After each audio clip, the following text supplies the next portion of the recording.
హెబ్రూలు 12:10కి వెళ్దాం.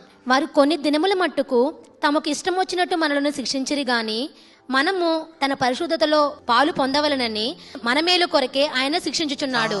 ఎప్పుడైనా ఆ త్రోవ తప్పి వెళ్తుంటే దేవుడు ఏం చేస్తాడంట? శిక్షిస్తాడు. కొన్ని కష్టాలు పడతాడు, కొన్ని బాధలు పెడతాడు. ఎందుకు?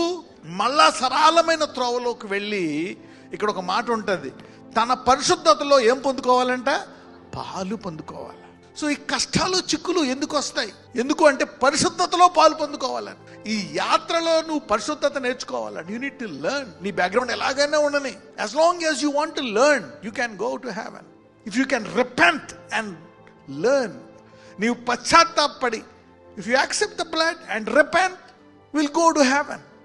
So God wants the holiness. Holiness is the highway for the journey. Without holiness, there will be hindrances in the journey.